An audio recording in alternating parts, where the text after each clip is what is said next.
നമസ്കാരം.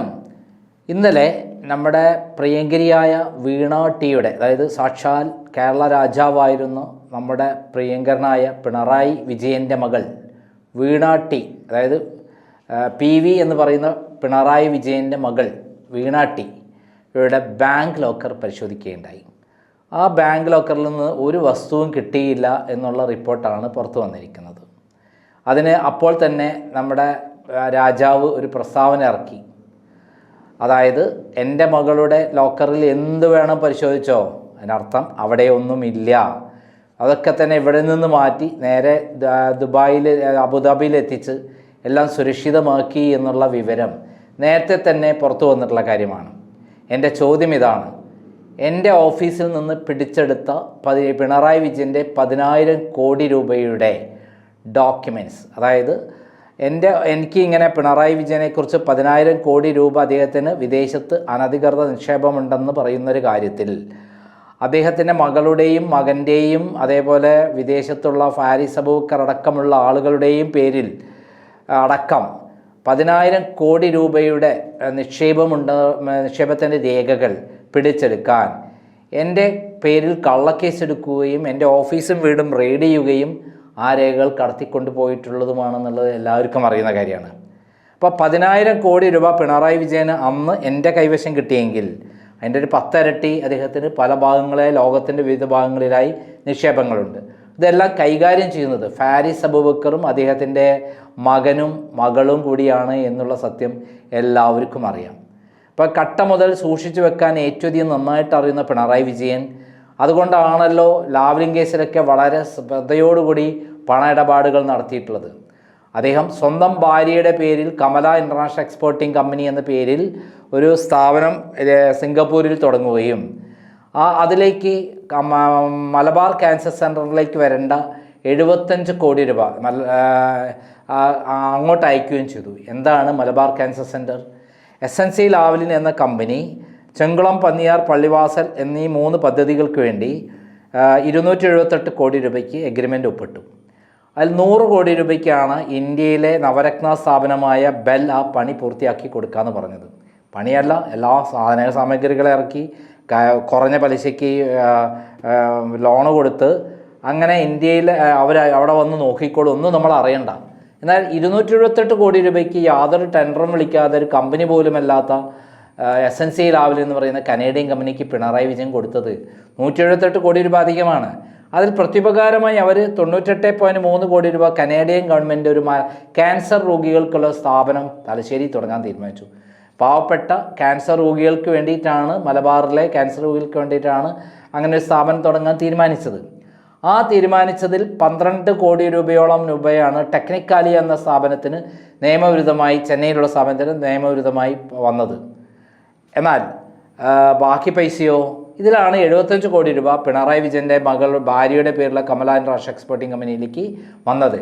ഏതുപോലെ എന്ന് വെച്ചാൽ, ഇപ്പോൾ CMRLനെ ഭീഷണിപ്പെടുത്തി നമ്മുടെ വീണ ടിയുടെ പേരിലേക്ക് വന്ന 2.78 കോടി രൂപ വന്ന ശേഷം ആ കമ്പനിയെ പറ്റില്ല എന്നാണ് മോള് പറയുന്നത്.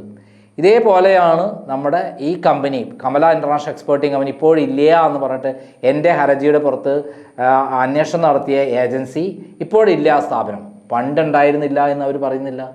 ആ സ്ഥാപനത്തിൻ്റെ നടത്തിപ്പുകാരനായിട്ട് നിന്ന് ആരാ അറിയോ?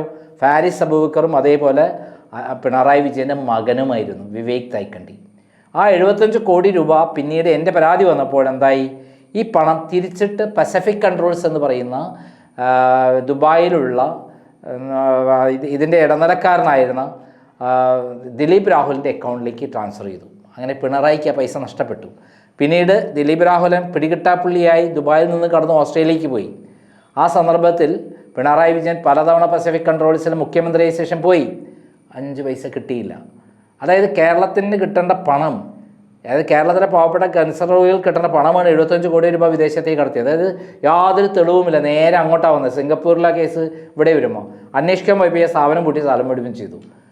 അന്ന് കൃത്യമായി വിവേക് തൈക്കണ്ടിയാണ് അവിടെ പോയി 3 വർഷക്കാലം നിന്നത്, കാര്യങ്ങൾക്കെല്ലാം നിന്നത് എന്ന് KM ഷാജഹാൻ തന്നെ ഒരു വീഡിയോ ചെയ്യുകയുണ്ടായി. എനിക്ക് അത്ര വിവരമില്ലായിരുന്നു. ഇദ്ദേഹത്തിൻ്റെ മകനാണ് അവിടെ പോയി നിന്നത് എന്ന് അറിയാം. എത്ര കാലമെന്നും എനിക്കറിയാം. 3 വർഷം അവിടെ പോയി നിന്നു. ഈ പണം കൈകാര്യം ചെയ്യുന്നതിന് വേണ്ടിയിട്ട്. അപ്പം പിണറായി വിജയൻ മക്കളെ എല്ലാം കള്ളന്മാരാക്കി വളർത്തി എന്നുള്ള ക്രെഡിറ്റാണ് അദ്ദേഹത്തിനുള്ളത്. അതിലൊന്നാണ് വീണാട്ടി. വീണാട്ടിയുടെ പ്രധാനപ്പെട്ട പണിയായി എന്ന് പറയുന്നത് ക്ലിഫ് ഹൗസിലിരുന്ന് പല സ്ഥാപനങ്ങളും പല പ്രോജക്റ്റുകളുമായി വരുന്ന ബിസിനസ്സുകാരെ അല്ലെങ്കിൽ പ്രശ്നങ്ങളിൽ ഏർപ്പെട്ട് നിൽക്കുന്ന ആൾക്കാരെ അവിടേക്ക് വിളിച്ചു വരുത്തി കച്ചവടം ചെയ്യുക. ചോദിക്കുക 100 കോടിയൊക്കെയാണ് ചോദിക്കുക, അതിൽ കുറഞ്ഞ കച്ചവടമില്ല.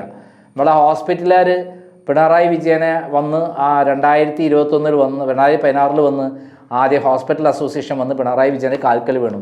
മദ്യനിരോധനം ഉമ്മൻചാണ്ടി വന്നതുകൊണ്ട് ഞങ്ങൾക്ക് രോഗികളെ കിട്ടാനില്ലേ, എങ്ങനെയെങ്കിലും രോഗികൾ ഉണ്ടാക്കണമെങ്കിൽ ബാർ ഒന്ന് വീണ്ടും തുറക്കണം, മദ്യനിരോധനം പിൻവലിക്കണം. അപ്പം അവർ ചോദിച്ച ഒരു പൂവാണെങ്കിൽ ഒരു പൂന്തോട്ടം തന്നെ പിണറായി വിജയൻ കൊടുത്തു. സകല സ്ഥലത്തും മദ്യഷോപ്പുകൾ തുറന്ന് രോഗികളുടെ എണ്ണം വർദ്ധിപ്പിച്ചു. പിന്നെ അവർക്ക് 100 കോടി റുപ്യ കൊടുത്താലെന്താ? അവർക്ക് 100 അല്ല 10,000 കോടി ലാഭം കിട്ടുന്നതല്ലേ. അതിൽ ഒരു 100 കോടി പിണറായി വിജയൻ കൊടുത്താലെന്താ? അത് എത്തേണ്ടടുത്ത് എത്തി, എവിടെ? വിദേശത്ത്. ഇങ്ങനെ പണം സ്വരൂപിച്ചിട്ടാണ് പിണറായി വിജയൻ കോടിക്കണക്കിന് രൂപ ഉണ്ടാക്കിയത്. അതിൻ്റെ കൂടെയാണ് ഈ അമ്പലങ്ങളിൽ നിന്ന് മോഷ്ടിക്കുന്ന താഴെക്കുടങ്ങൾ വഴി ഇറീഡിയം പവറുള്ള മെറ്റീരിയൽ വിദേശത്ത് കൊണ്ടുപോയി കച്ചവടം ചെയ്തു എന്നുള്ള ആരോപണം കൂടിയുള്ളത്. ഇതിനു വേണ്ടിയിട്ടാണ് ഇന്തോനേഷ്യയിൽ അദ്ദേഹം പോയത് എന്ന് പറയുന്നത്. അതായത് ശബരിമലയിൽ നിന്ന് കിട്ടിയ അതിൻ്റെ തിരുവിതാംകൂർ ദേവസ്വം ബോർഡിൻ്റെ കീഴിൽ ഉണ്ടായിരുന്ന അമ്പലങ്ങളിൽ ഉണ്ടായിരുന്ന താഴെക്കുടങ്ങളടക്കമുള്ള ആൻറ്റിക്കുകളടക്കം തട്ടിക്കൊണ്ടുപോയി വിദേശത്ത് കച്ചവടം നടത്തി എന്നുള്ള ആരോപണമാണ്. ഇതെല്ലാം അറിയുന്ന ഒരാളാണ് പത്മകുമാർ. പത്മകുമാർ പറഞ്ഞത് എന്താ? മുഖ്യമന്ത്രിയുടെ ക്ലിഫ് ഹൗസിൽ ചെന്നപ്പോൾ പിണറായി വിജയൻ മകളോട് സംസാരിക്കാൻ പറഞ്ഞിട്ട് പിണറായി വിജയൻ സ്ഥലം വിട്ടു. എന്തിന്? മകളാണ് കച്ചവടക്കാരി. അപ്പം മകളെ ഒരു തട്ടിപ്പുകാരിയായ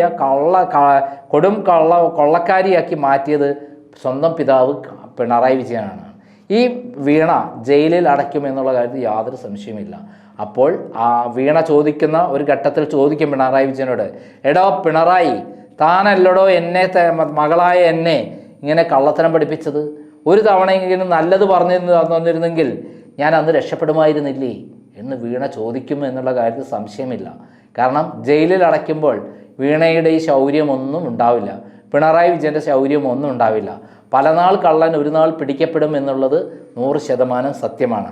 അതാണിപ്പോൾ ലോകം മുഴുവൻ കണ്ടുകൊണ്ടിരിക്കുന്നത്.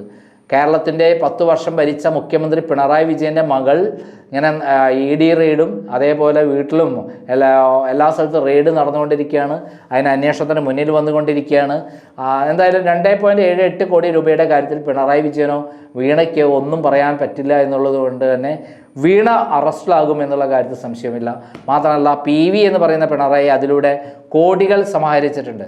പാവം ആ CMRനെ ബ്ലാക്ക്മെയിൽ ചെയ്ത് കിട്ടാവുന്ന പണം അടിച്ചെടുക്കലായിരുന്നു പിണറായി വിജയൻ്റെ പണി. കാരണം അവർക്ക് ആവശ്യമുള്ള മെറ്റീരിയൽ കൃത്യമായി എത്തിച്ചു കൊടുത്ത് അതിന് ഇത്ര പൈസ എനിക്ക് കിട്ടണമെന്ന് പറഞ്ഞിട്ടാണ് കച്ചവടം നടത്തിയത്. 5,000 കോടി രൂപയെങ്കിലും വിദേശത്ത് പിണറായി വിജയൻ ഈ വകയിൽ എത്തിയിട്ടുണ്ടെന്നുള്ള വിവരങ്ങളാണ് പുറത്തു വന്നിട്ടുള്ളത്. എന്തായാലും വീണ വിജയൻ്റെ വിവരങ്ങൾ 2.78 കോടിയിലല്ല 1,00,000 കോടിയിലാണ് നിൽക്കുന്നത്. അതിൻ്റെ എല്ലാ രേഖകളും എന്തായാലും ഒരു തവണ ഇല്ലെങ്കിൽ മറുവഴിക്കൂടെ 134 രേഖകളിലൂടെ അവരുടെ മൊബൈൽ കിട്ടിയ വിവരങ്ങളുടെ ഫോറൻസിക് ലാബിൽ നിന്ന് കിട്ടിയ വിവരങ്ങളിലൂടെ എല്ലാം പുറത്തു വരുമെന്നുള്ള കാര്യത്തിൽ സംശയമില്ല.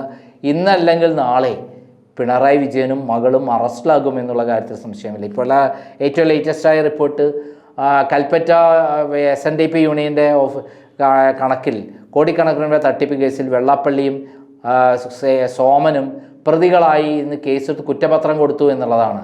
അപ്പം പിണറായി വിജയൻ്റെ കാലത്ത് ഇത്തരത്തിലുള്ള കുറ്റപത്രങ്ങളൊന്നും കൊടുക്കാറില്ല. എന്നെപ്പോലുള്ള നിരപരാധികളായ ആളുകളെ കള്ളക്കേസിൽ കൊടുക്കുക, അറസ്റ്റ് ചെയ്യുക, യാതൊരു ചോദ്യം ചെയ്യലും ഇല്ല, എന്നോടത്ത് തെളിവെടുപ്പില്ല, നേരെ ജയിലിൽ അടയ്ക്കുക, എന്നിട്ട് ഞാൻ കള്ളനാണെന്ന് പറയുക എന്നുള്ളതായിരുന്നു പിണറായി വിജയൻ ചെയ്തുകൊണ്ടിരുന്നത്. പക്ഷേ ഇപ്പോൾ തിരിച്ചിട്ട് പിണറായി വിജയൻ്റെ മകൾക്കും പിണറായി വിജയനും പിന്നെ മകനും എല്ലാം വരുന്നത് കണ്ട് രസിച്ചിരിക്കാനുള്ളൊരവസരമാണ് ഈ പ്രപഞ്ചശക്തി നൽകിയിരിക്കുന്നത്. എന്തായാലും കാലത്തിൻ്റെ ഒരു കാവ്യനീതിയുണ്ട്. നമ്മുടെ പിണറായി വിജയൻ്റെ സ്ഥിതി അതിൽ നിന്ന് വ്യത്യാസമായിരിക്കില്ല.